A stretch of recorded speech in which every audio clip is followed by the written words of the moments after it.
DJ Rajkumar Maravi 93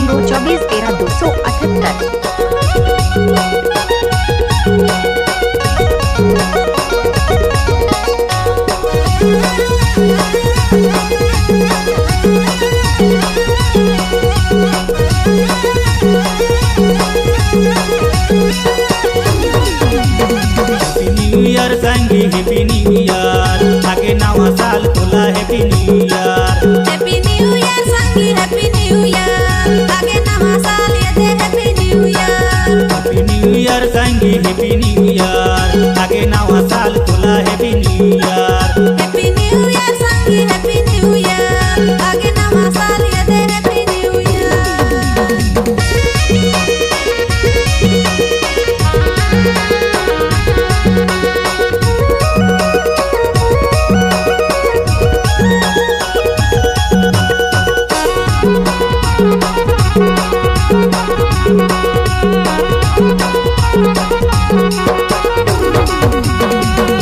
महीना में आगे नवा साल जी आगे नवा साल।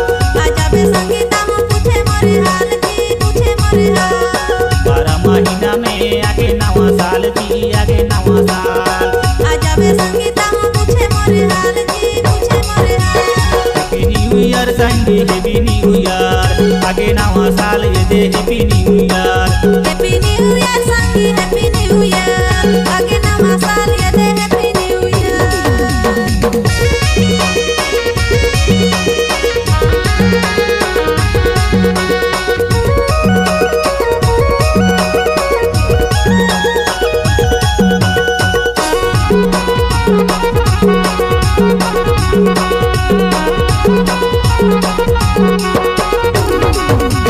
कल फूल बनता है दोस्त जीवन दोस्त जीवन।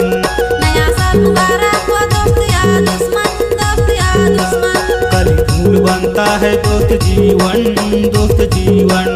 नया साल मुबारक हो दोस्त या दुश्मन दोस्त या दुश्मन। हैप्पी न्यू ईयर संगी हैप्पी न्यू ईयर आगे नवा साल ये दे हैप्पी न्यू